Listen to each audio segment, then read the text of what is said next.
Gundam.tk presents Double O Riser. Hey again everybody, Robert 184, 2Rs2Bs, Gundam.tk, continuing my look at the perfect grade Double O Gundam, and you can see all sorts of parts about that, but now it's time to turn our attention to the O Riser.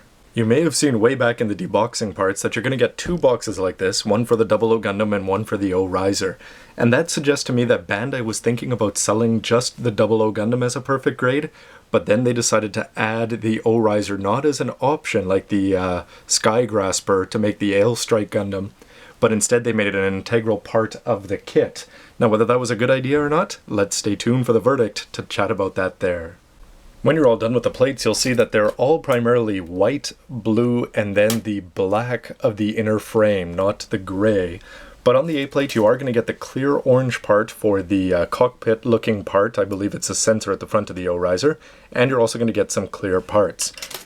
Something I found indicative, though, of how much effort Bandai put into the O Riser is that A, this is the best plate ever, the OO plate. But here it has the perfect grade 1/60th additional arms.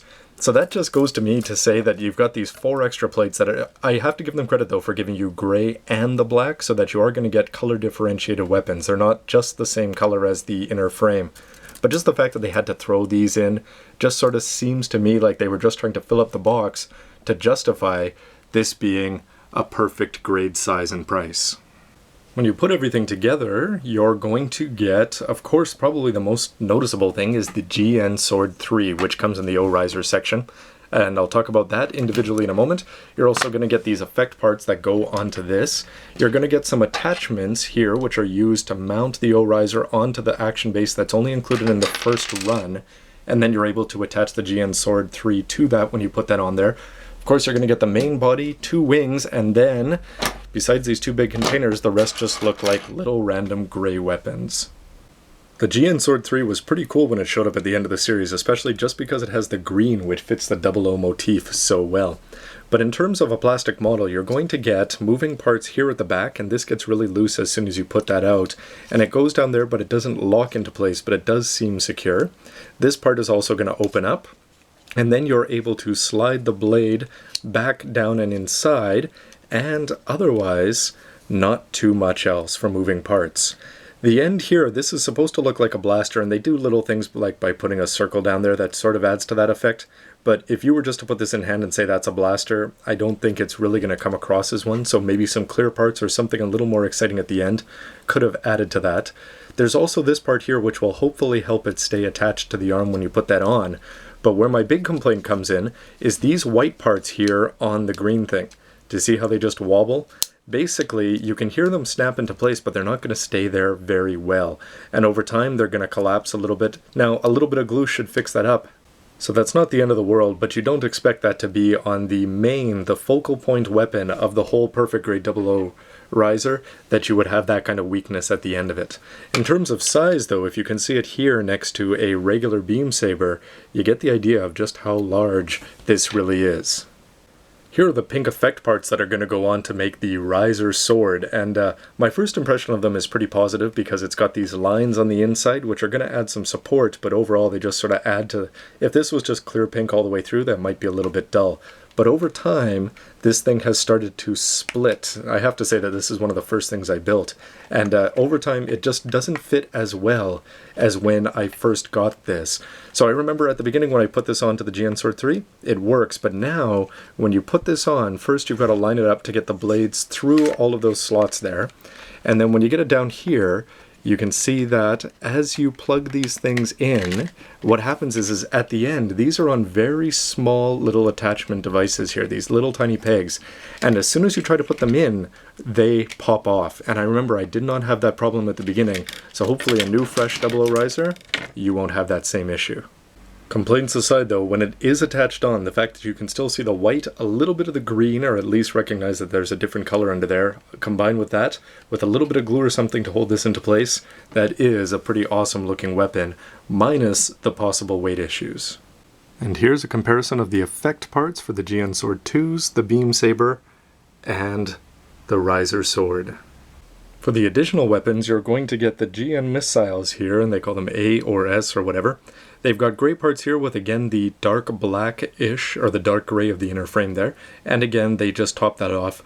But pretty much a little bit unspectacular. They do attach on well when you put them in here, but if it didn't have these black parts on there, they would just look no better than high-grade weapons, I would say. These particle weapons, and there's 2 of them, there were 4 missile sets there. Same idea, it's just got the black trim at the end, and then the black attachment down there. Again, fits on well, but nothing too inspiring about this, although it is made up of more small pieces than you might guess just from the appearance. I like these GN condenses for the simple fact that they put the black part in the middle here, and you put on this decal, which is just a dry decal, or just a seal. You just pop that on, no problem at all.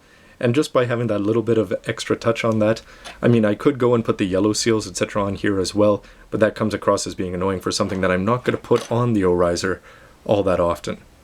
These hand missile units, though, are almost worth it, and when we're talking about the additional weapons, it's an interesting design when you're putting these together. You've got to be careful that you put everything on just the right way. If you don't follow the directions, it'll take you a couple tries to get this right.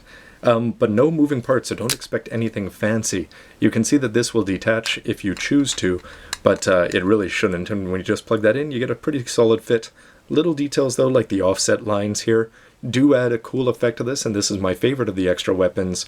But if this is my favorite, that just goes to show how sort of underwhelming they are. And finally, you're going to have these attachments, which you will see used when we attach the O-riser onto the action base. And with this, you're actually able to mount the GN Sword 3 onto that as it flies through the air, which is a cool feature, and I'm glad they included it. Onto the O-riser itself, and here we have the side binders, and of course you're going to get 2 of them, which detach to go over the GN drives on the 00 Gundam. Now this was fun to build. You're going to get some clear parts down here in the end. You're going to have movable parts here, which is no different from the high grade. This also moves here. But what it has that's sort of unique is that if you pop this out, you'll see that this swings out, and when you do that, do you see that that part also bends out at the same time? And when you do that, these parts here become recessed, which is a nice little touch, although it comes across as being a little flimsy, so it may not stay there. You're also able to swing these all the way up here, almost 90 degrees, and no movement in the back. Now the mount mechanism, when you put this onto the O-riser's main body, this fits in well because you have a very solid polycap. However, the mount mechanism to put this onto the 00 Gundam fills me with very little confidence. So as you spin this out, you're going to get these little small plastic parts, which are very, very small, and they don't come across as being too flimsy, but they don't come across as being that solid. And that's it. You've got this much weight hanging on these 2 tiny little pegs, and I'm hoping that that's not going to cause too many problems once it gets attached. The main body looks pretty cool, though, if you can forgive it for its simplicity, which I think I can. A little bit of gray lining, of course, will go long ways to fixing that. In terms of gimmicks, though, what you're going to have here is if you pull on the back here, did you notice that everything's spread there? Those 4 parts. This part looks a little bit lame, but when you plug that in, everything closes back up, so the engine has that built into it. When you open up this cockpit here, you're going to have, yes, the man, the myth, the legend, Saji Crossroads, Soulbro Ryu. Hope you're watching that. Hi, by the way. When you close that up, then you've got otherwise nothing here fancy. In the front, you can see right through it at the top, but it does have a sensor-looking thing, but nothing like a person underneath. And you're going to have landing gear, and the landing gear doesn't look all that impressive, and when you put it down, you're going to have it sitting at a strange angle. Now, maybe that's the best they could have done, but if by putting on a longer front landing gear, that could have been avoided. But it does fold up nicely out of the way, though it comes across as being a little bit cheap. Now, my big complaint about this is when you're putting it together, there's a tricky stage in the instruction manual where you put on these polycaps in here, and then you slide everything in. But that is not easy to keep the polycaps aligned when you're putting that in. And if you've built that, you probably know what I'm talking about.